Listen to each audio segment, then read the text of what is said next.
오늘은 예수님의 재림의 징조들이라는 제목으로 예수님이 오시기 가까운 이 시기에 어떤 일들이 물론 성경에 많이 나와 있고 흔히들 많이 아시는 지금껏 많이 들으신 얘기지만 그 재림의 징조들에 대해서 오늘은 좀 말씀을 나눌까 합니다. 이 성경에서는 우리 예수님의 재림의 징조들에 대해서 예언으로 많이 기록이 되어 있습니다. 크게 이제 예수님 재림은 두 단계로 이렇게 이루어지죠. 데살로니가전서 4장 말씀을 보면 먼저 예수님께서 공중강림을 하셔서 교회를 데리고 올라가신다고 했습니다. 그 이후에 마태복음 24장 21절 말씀같이 7년 대환란이 있다고 환란이 있다고 하셨는데 그게 바로 7년 대환란입니다. 그리고 그 7년 환란이 끝났을 때 예수님께서 지상 강림을 하신다고 마태복음 24장 30절에서 말씀을 하셨습니다. 그때가 가까울수록 이 땅에는 어떤 일이 있을지 그 징조들을 성경에서 알려주시고 비유로 저에게 말씀을 해주시죠.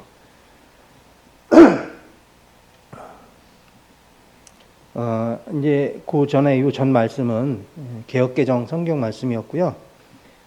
지금부터 저희가 이제 말씀을 제가 이 프로젝트로다가 화면으로다가 말씀을 띄우는데 그 말씀이 검은색은 킹제임스 흠정역, 저는 흠정역을 많이 봐요. 흠정역 말씀이고요.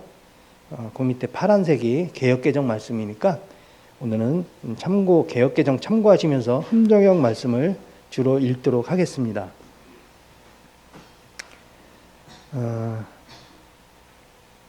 마태복음 24장 8절에서 이 모든 것은 고통의 시작이라고 말씀을 하셨습니다.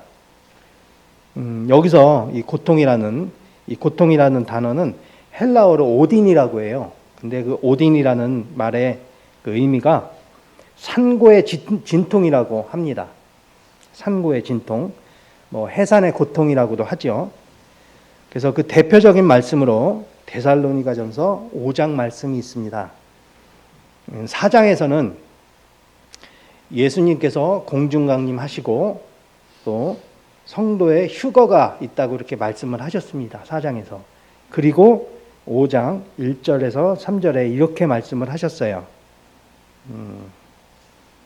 그러나 형제들아 그때와 그 시기에 관하여는 내가 너희에게 쓸 필요가 없나니 주의 날이 밤에 도둑같이 이를 줄을 너희 자신이 완전히 아느니라. 그들이 평안하다 안전하다 하고 말할 그때에 아이벤 여자에게 해산의 고통이 임하는 것 같이 갑작스러운 파멸이 그들에게 임하나니 그들이 피하지 못하리라. 여기서 이렇게 마지막 때 일들에 대해서 해산의 고통이라고 말씀을 하셨습니다. 왜 해산의 고통이라고 표현을 하셨을까요? 자매님들은 이 해산의 고통을 잘 아시죠? 이 산고, 그러니까 해산하는 그 해산의 산고의 특징이 빈도하고 강도일 거예요. 이 출산이라는 것이 한 번의 진통으로 아이를 낳는 게 아니잖아요. 출산 초기에는 진통의 간격이 길고 통증은 약하지만 그 출산이 갈수록 빈도와 통증이 점점 짧고 강해집니다. 그래서 그 진통의 간격이 짧아지고 또 통증이 심해지면 아이가 다 나올 때가 됐다라고 이렇게 판단을 하게 되죠. 이러한 그 마지막 때의 징조를 이 산고의 진통 관점에서 보게 되면 좀 더 명확하게 알 수 있다는 것입니다. 그 예수님의 재림에 대한 징조에 있어서는 여러 가지가 있죠. 뭐 자연 징조가 있을 것이고 사회적인 징조 또 정치적인 그러한 부분들도 있고 하지만 그래도 그 중에서 가장 큰 징조는 이스라엘에 관한 징조입니다. 그래서 이러한 징조들에 대해서 간략하게 이제 살펴보기를 원하는데요. 그 중에서 먼저 자연 징조를 먼저 보겠습니다. 이 복음서에서 보면 자연 징조에 대해서 말씀을 하고 있는데, 이 징조들은 사실 예전부터 어느 시대건 간에 항상 있어 왔던 그런 사건들이고 일들입니다. 그런데 지금 일어나는 그런 징조들이 예전과 다른 게 뭐냐면 복합적으로 증가되고 있다는 것입니다. 마태복음 7장 8절에서 이렇게 말씀합니다. 곳곳에 기근과 역병과 지진이 있으리니 이 모든 것은 고통의 시작이니라. 그리고 누가복음 21장 11절인데 잘못 적혔네요. 21장 11절인데 11절에서도 마찬가지로 곳곳에 큰 지진과 기근과 역병이 있다고 이렇게 말씀을 하고 있습니다. 이렇게 기근과 역병, 기근은 이제 굶어 죽는 그런 거죠. 기근과 역병, 지진 이런 것들은 사실 예전부터 있어 왔지만 이게 점점 증가한다는 건데요. 물론 이런 징조들이 세계적으로 있을 것입니다. 그렇지만 성경에서 말씀하시는 게 제일 첫째 우선적으로 유대인들에게 하신 말씀이기 때문에 그 유대인이 있는 중동에서 먼저 있을 거라는 겁니다. 이렇게 이런 환경 언론들을 통해서 중동의 가뭄과 기후 변화에 대한 기사를 이렇게 보게 됩니다. 그런데 이런 가뭄 같은 건 우리나라 같은 비옥한 곳이나에서는 찾아보기가 참 어렵죠. 그래서 체감이 안 됩니다. 여기 보면 파괴적인 가뭄이라고 이렇게 나와 있는데, 물론 지난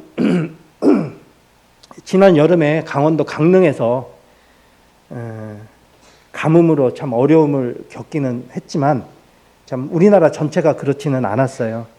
그런데 중동은 다르다는 겁니다. 이렇게 중동 지역의 가뭄 발생 빈도가 증가하고 있다라는 이런 기사도 있고요.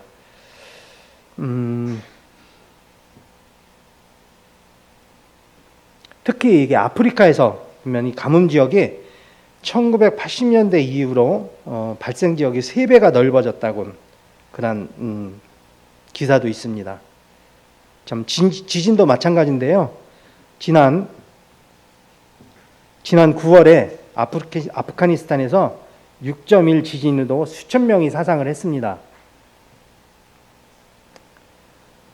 사실 이런 소식이 우리나라 뉴스에는 잘 안 나와요. 좀 나오더라도 보면 한 줄 기사 정도만 이렇게 나오기 때문에 우리는 잘 모르고 있는데요. 2년 전에 티르키예에서 2023년도 2월에 티르키예와 시리아에서 대지진이 있었어요. 아마 뉴스에서 나왔는데 기억나시는지 모르겠어요. 이 지진으로 48,900명이 사망을 했어요. 그런데 올 8월에 또 티르키예에 지진이 있었어요. 여기 이게 올 8월에 있었던 티르키에 또 이 지진이 있었습니다.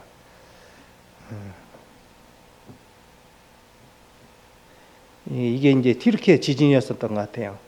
예, 이런 사진들 보면 참 처참하죠. 예. 이렇게 중동에서 지진 발생 빈도가 증가하고는 있지만 우리는 참 체감을 하지 못합니다. 그리고 최근 8월에 러시아 캄차카 반도에서 화산 폭발이 있었는데요. 이게 500년 만에 분화라고 합니다. 500년 만에. 500년 만에 이 폭발한 화산인데, 이게 이제 그 환태평양의 고리, 불의 고리라고 하죠. 이게 요게 지금 요게 우리나라고요. 이게 환태평양의 불의 고리라고 하는 어떤 지진판을 얘기하는 것 같아요. 이 화산대가 연쇄적으로 이제 폭발할 것으로 보고 이 붉은 고리 지역에 있는 그런 지역에 쓰나미 경보가 있었는데 다행히 쓰나미 경보는 일어나지 않았다고 합니다. 자, 그리고 요한계시록 9장 2절 말씀을 보면 참 흥미로운 구절이 있습니다. 그가 바닥 없는 구덩이를 여니 그 구덩이에서 큰 용광로의 연기 같은 연기가 올라오매 해와 대기가 그 구덩이의 연기로 인해 어두워지며, 화산 폭발로 인해서 대기가 어두워진대요. 세상에는 그 여전히 활동하고 있는 화산이 있는데 그런 화산을 활화산이라고 얘기를 합니다. 그 중에 하나가 바로 미국의 옐로스톤 국립공원이라는 곳인데요. 그곳에 이제 옐로스톤 화산이라고 이렇게 얘기를 합니다. 그 옐로스톤 그 공원이라는 데는 굉장히 커요. 이 위치가 이 미국 지도에서 위치가 여기 그러니까는 뭐 북서부 이렇게 얘기를 해야 되겠죠. 여기 요 지역이 그 옐로스톤 구역인데요. 면적이 28억 1,500만 평이래요. 그러니까는 뭐 이 수치로는 좀 짐작하기가 아마 어려운데 우리나라로 비교하게 되면 제주도의 4.5배, 제주도가 4개 반 정도 있는 크기래요. 충청남도보다 크고요. 그래서 옐로스톤의 사진을 보면 이게 뭐 워낙 넓다 보니까 이 사진으로다가 그 구역을 보기는 어려워요. 근데 이런 정도의 그 대표적인 사진들을 이렇게 가져왔는데 이 사진들을 보면 그냥 숲으로 되어 있는 게 아니고 어떻게 보면 뭐 우주 행성 같은 그러한 거대한 화산 지형으로 되어 있다고 해요. 워낙에 넓은 지역이라 이렇게 뭐 사진으로 밖에 볼 수가 없는데 그 옐로우스톤 밑에는 그 거대한 마그마가 있어서 형성이 되어 있기 때문에 그 옐로우스톤 구역을 이 전문가들은 그 화산 폭발이 있을 경우를 대비해서 많은 연구를 지속적으로 하고 있다고 합니다. 왜냐하면 옐로우스톤은 지금도 활동하고 있는 활화산이고 참 그곳에는 온천이 상당히 많기 때문에 그게 지열 활동하는 것이 눈에 보인다고 해요. 그래서 어떤 얘기를 하냐면 이 옐로우스톤이 폭발하게 되면 미국 영토는 66%가 없어진다고. 그리고 그 화산재는 미국 영토를 전체를 덮을 뿐 아니라 전 세계 화산 구름으로 인해서 전 세계가 어두워질 것이라고, 덮을 것이라고 이렇게 얘기를 합니다. 그렇게 볼 때 아까 봤던 그 요한계시록 9장 2절 말씀처럼 태양빛을 차단해서 세상이 어두워지게 된다는 그런 상황인데요. 옐로우스톤 그 화산 폭발 하나만으로도 이런 일은 충분히 가능하다고 합니다. 그래서 어떤 사람들은 요한계시록 9장 2절 말씀이 옐로우스톤 화산이 폭발하는 걸 얘기하는 것이 아니냐라는 그런 추측을 하기도 하는데 그건 추측일 뿐이고요. 그리고 이 마지막 때 말씀 중에서 곡과 마고의 전쟁이 있죠. 그리고 요한계시록에서 환란기 때에 대해서 상황을 많이 말씀을 합니다. 그런데 그 안에는 미국이란 나라는 등장하지 않아요. 현재 전 세계 경찰이라고 자처하면서 전 세계를 호령하고 하는데 그 미국이란 나라는 마지막에 등장하지 않는 것이 참 의아하긴 합니다.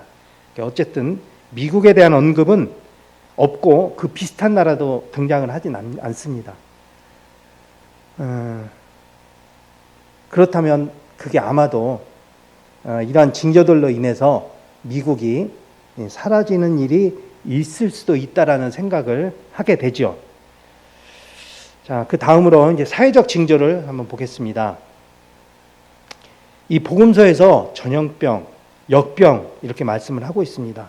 그리고 요한계시록에서도 환란계도 역병으로 인해서 많은 사람이 죽게 될 것을 말씀을 하시는데요. 요한계시록 6장 8절을 보면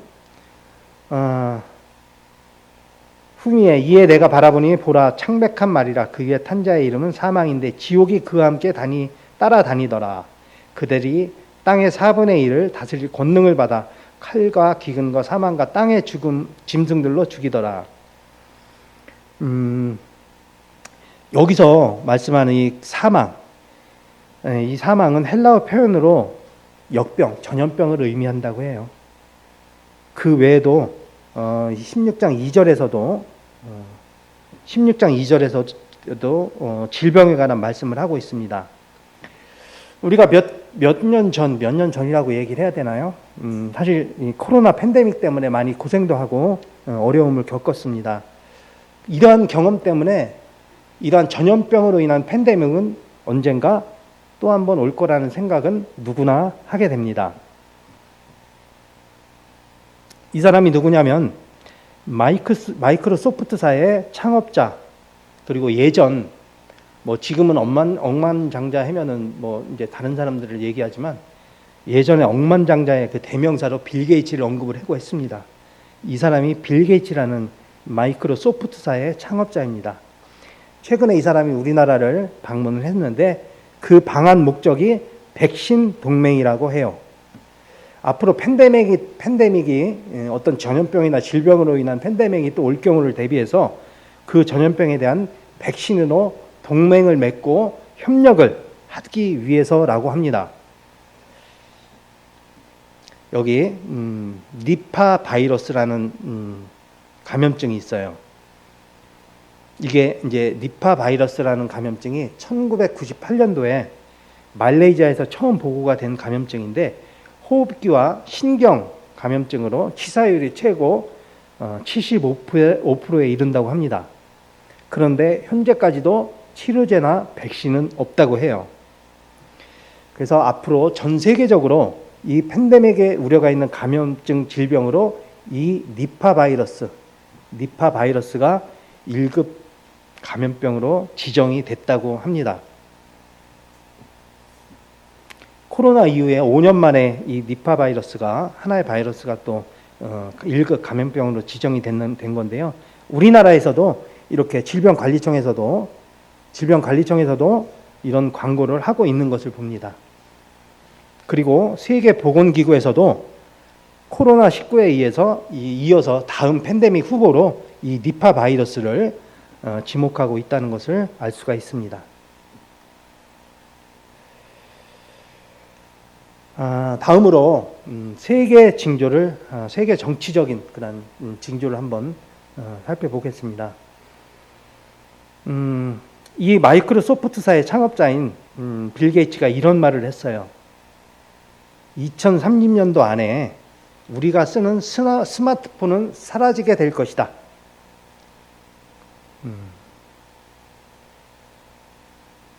그러면서 전자문신 얘기를 합니다. 여기 또 스마트폰은 구식이 될 것이다. 이렇게 대체가 될 거라 이렇게 얘기를 하죠.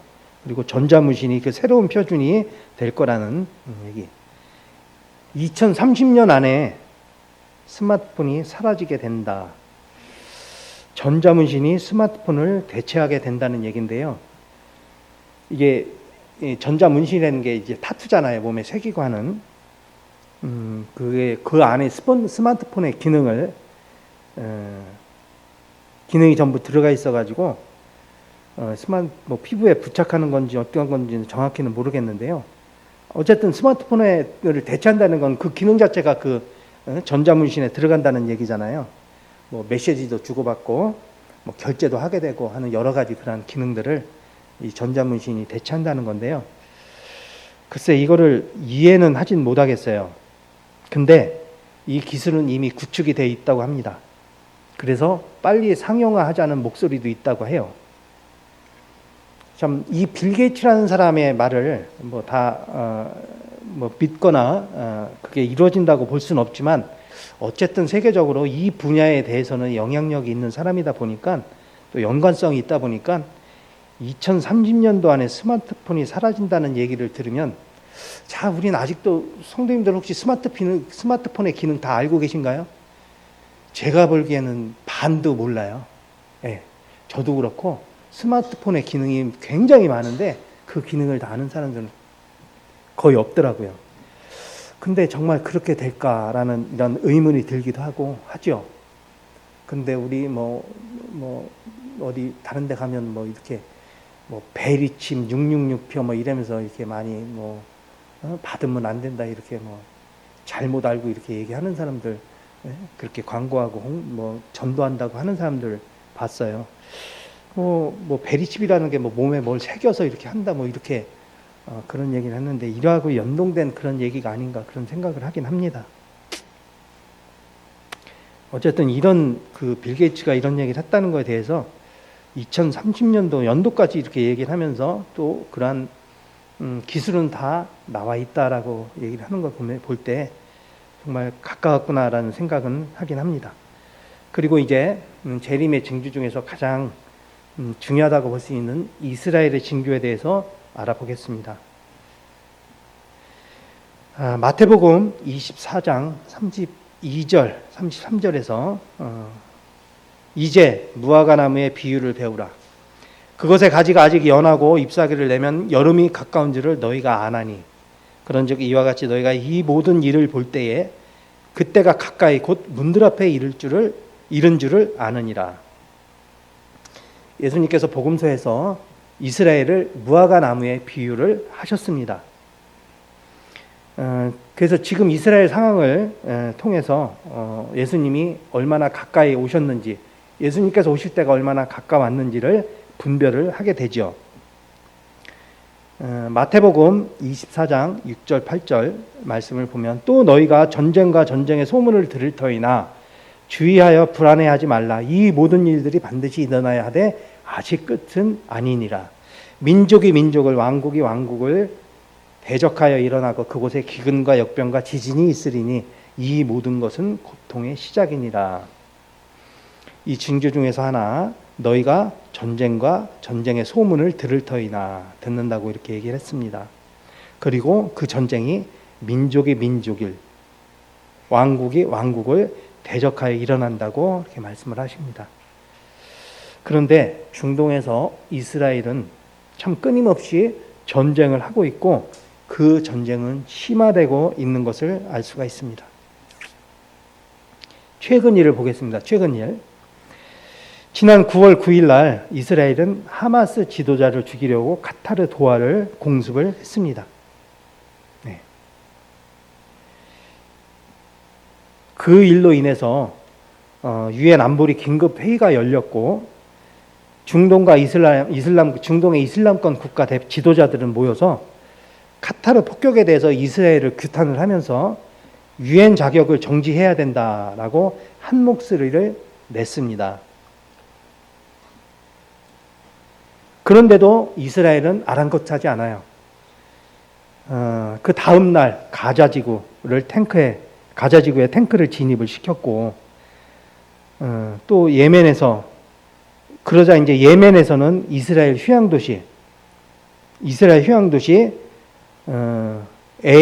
에일랏이라는 도시를 강탈을 해서 이렇게 이스라엘 22명을 부상시키는 이런 일이 있었습니다. 그러자 이스라엘은 또 예멘을 공격을 했고요. 그리고 며칠 후에는 레바논 동부까지 공격을 하게 됩니다.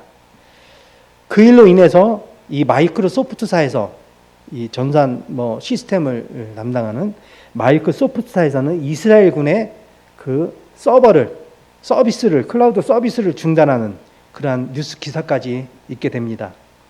이처럼 이스라엘의 전쟁은 꼬리에 꼬리를 무는 그런 계속해서 이어진 상황으로 전개가 되는 것을 볼 수가 있습니다. 물론 이런 일들이 지금까지도 계속 있어 왔지만 앞으로는 더 증가되고 그러면서 이스라엘은 국제사회에서 반감은 더 사게 되고 고립은 더 심하게 된다는 겁니다. 스가랴서 12장 2장의 3절 말씀을 보면 마지막 때에 대한 예언을 하신 말씀을 보게 됩니다. 보라, 내가 예루살렘으로 하여금 사방 모든 백성에게 사람을 떨게 만드는 잔이 되게 할 터인데 그때는 곧 그들이 유다와 예루살렘을 치려고 애워쌀 때니라. 그날에 내가 예루살렘으로 하여금 모든 백성에게 무거운 돌이 되게 하리니 비록 땅의 모든 백성이 그것을 치려고 함께 모일지라도 그 돌로 짐을 진 자는 다 산산조각 끊어지리라.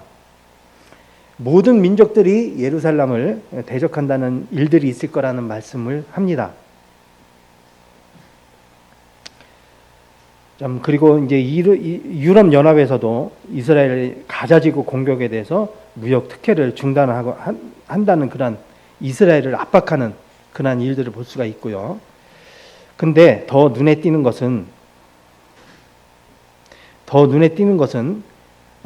이스라엘과 팔레스타인 문제입니다. 유엔은 그 총회에서 두 국가 해법을 결의를 채택을 했습니다. 무슨 말이냐면 지금까지 유엔에서는 이스라엘을 국가로 인정은 하지만 팔레스타인은 국가로 인정하지 않았어요. 그런데 유엔에서 기존의 국가로 인정한 이스라엘과 함께 팔레스타인도 국가로 인정하는 두 국가 해법을 제시하고 채택을 한 겁니다. 여기에 142개 국가들이 찬성을 압도적으로 해서 결의를 했다고 하는 겁니다. 물론 우리나라도 찬성을 했습니다. 그래서 유엔은 팔레스타인을 국가로 인정을 하게 된 것이고, 그래서 팔레스타인은 공식적으로 독립을 하게 되는 거죠.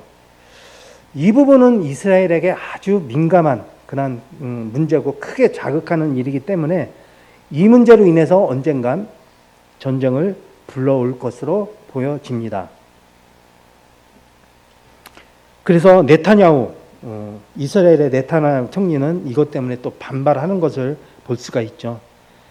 이런 두 국가 해법이 표면적으로 볼 때는 뭐 그렇게 가면 되는 것이 아닌가 이렇게 생각을 할 수는 있지만, 이것으로 인해서 이스라엘은 반발하게 되고 또 결국 전 세계 국가들은 이스라엘을 대적하는 그런 양상으로 가게 되는 것입니다.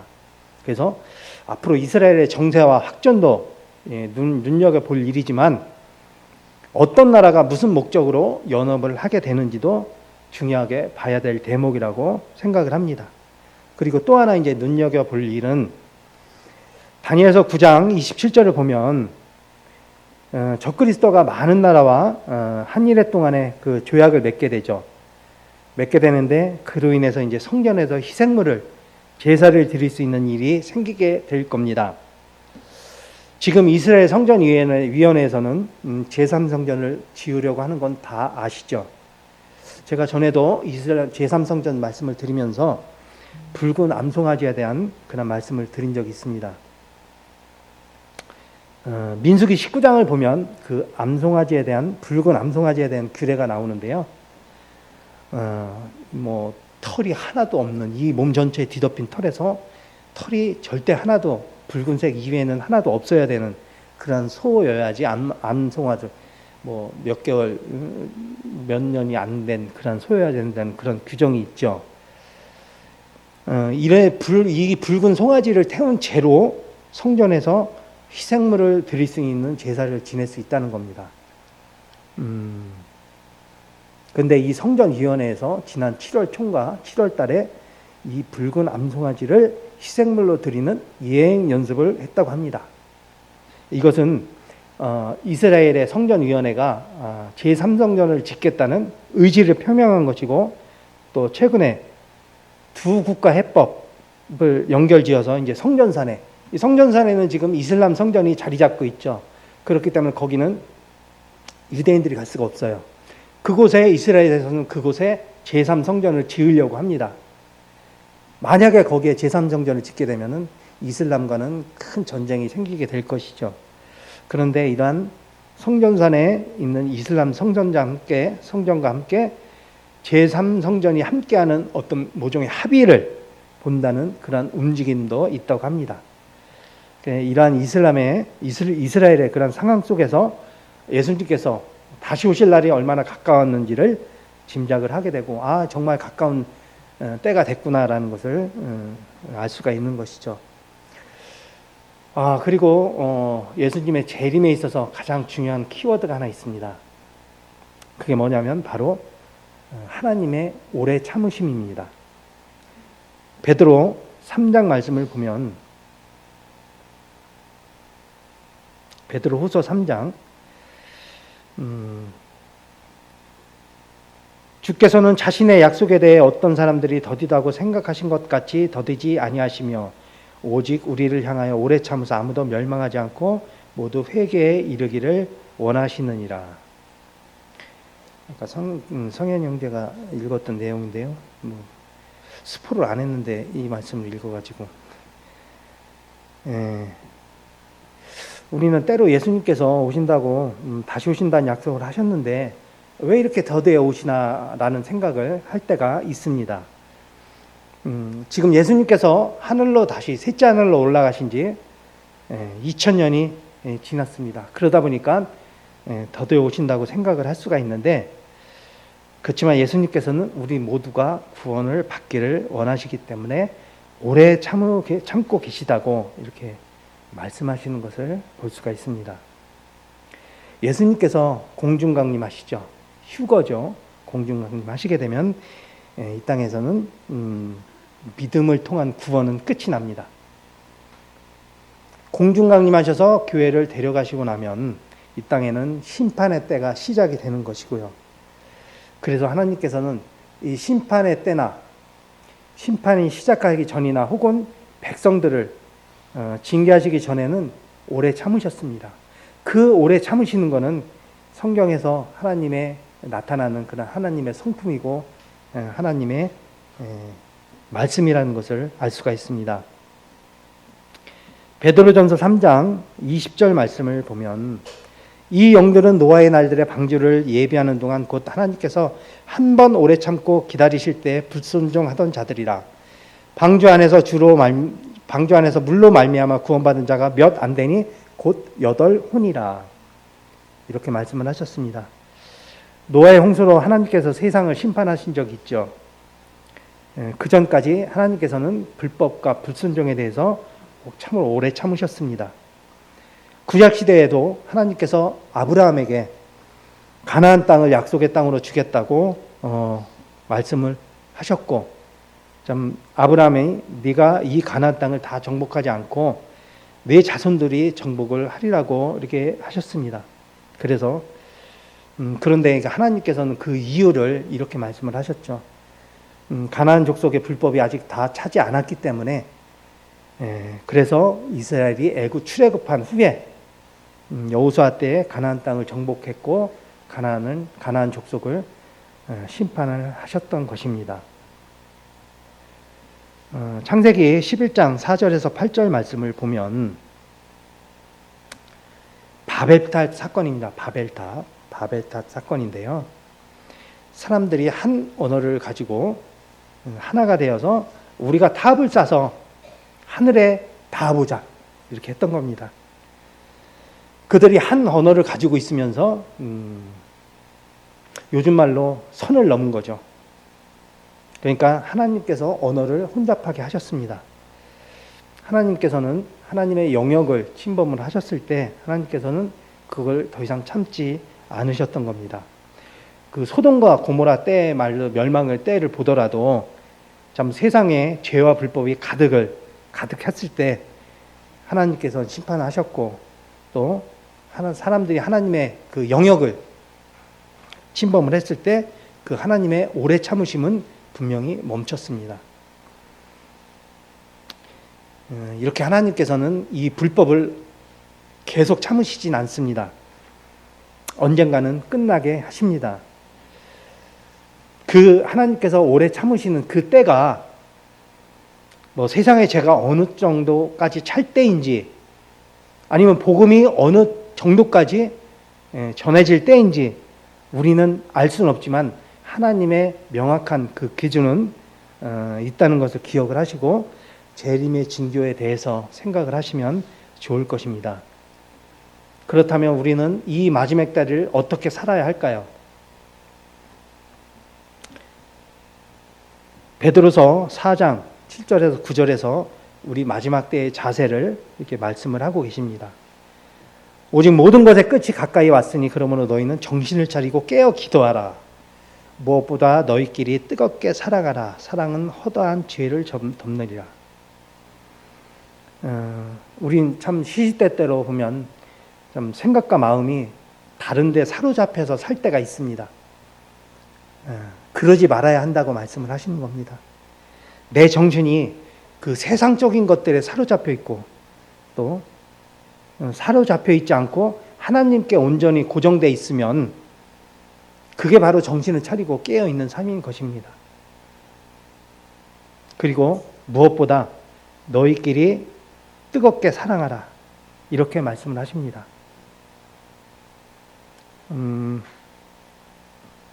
고린도전서 13장 13절에 보면 믿음, 소망, 사랑 중에 가장 큰 것은 사랑이라고 말씀을 하셨죠. 왜 사랑이 가장 크냐고 말씀을 하셨냐면 히브리서에서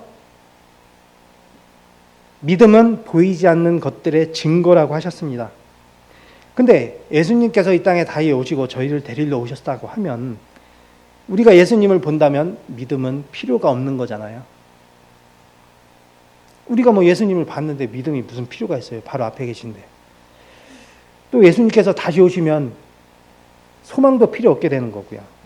그렇다면 오로지 사랑만 영원히 지속되는 것입니다. 그래서 사랑은 예수님께서 우리에게 주신 가장 큰 명령이라고 할 수 있습니다.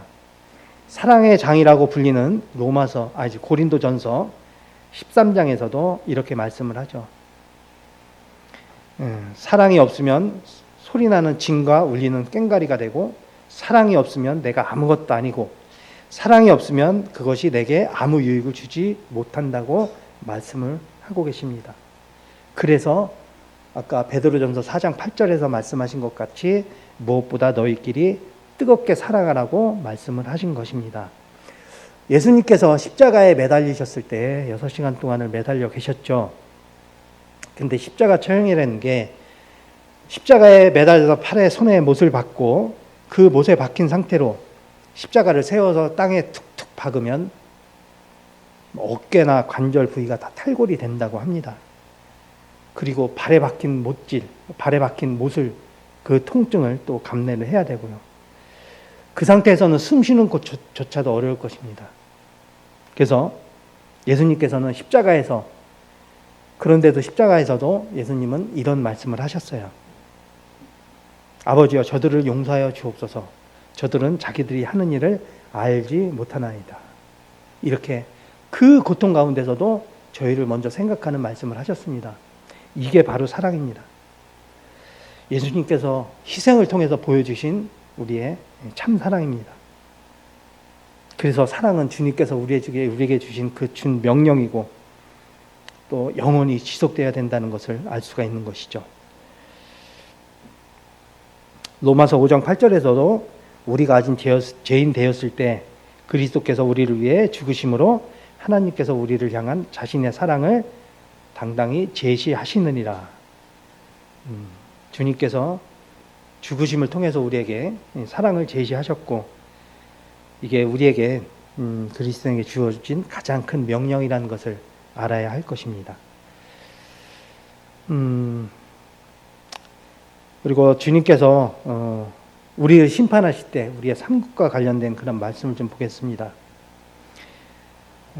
누가복음 말씀을 보면 19장 말씀을 보면 문화 비유가 있습니다. 자기 종 10사람을 불러서 그들에게 신문화를 건네주며 그들에게 이를 때 내가 올 때까지 관리하라. 예수님께서는 지금 셋째 하늘에 올라가시면서 오실 때에 왕권을 가지고 돌아오실 겁니다.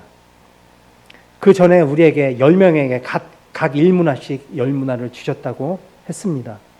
우리 각 사람에게 동일한 은혜를 주신 거예요.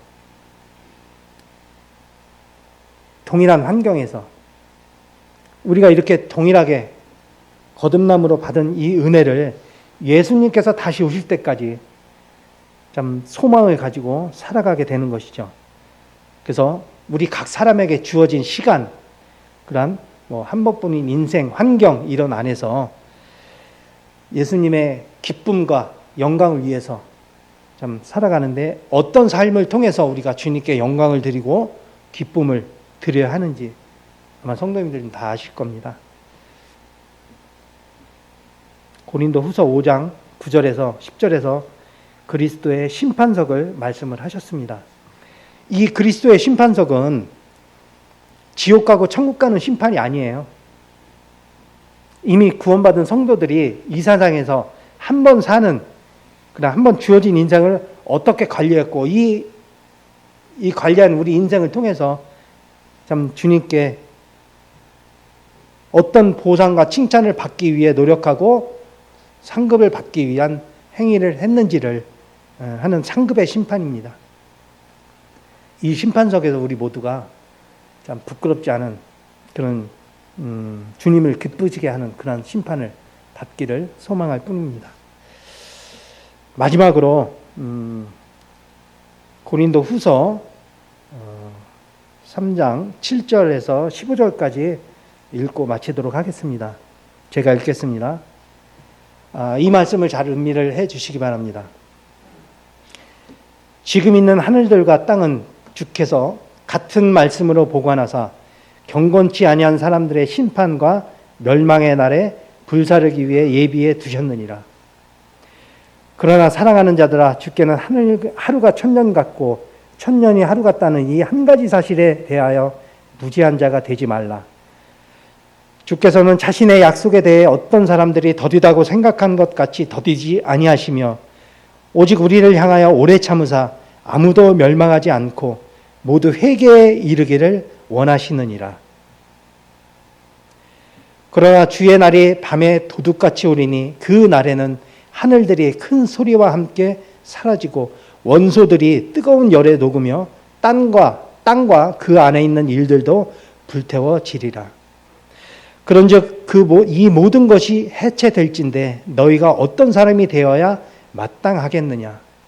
모든 거룩한 행실 속에서 하나님을 따르는 가운데 하나님의 날이 오기를 기다리고 서두르라. 그날에 하늘들이 불이부터 해체되고 원소들도 뜨거운 열로 녹으려니와 그럼에도 불구하고 우리는 그분의 약속에 따라 의가 거하는 새 하늘들과 새 땅을 기다리는도다. 그러므로 사랑하는 자들아, 너희가 이러한 것들을 기다리나니 점도 없고 흠도 없이 화평 중에 그분께 발견되기를 힘쓰라. 또 우리 주의 모래 참으심이 구원인 줄로 여기라. 심지어 우리가 사랑하는 형제 바울도 자기가 받은 지혜대로 너희에게 이같이 썼고. 지금 있는 하늘들과 땅은 이건 영원한 세상이 아니죠.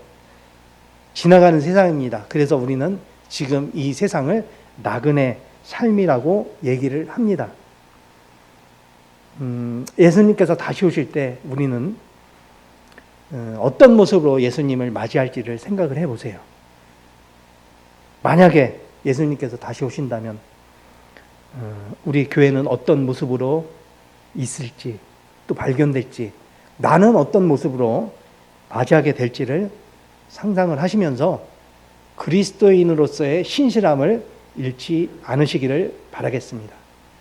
이상 기도드리고 마치도록 하겠습니다.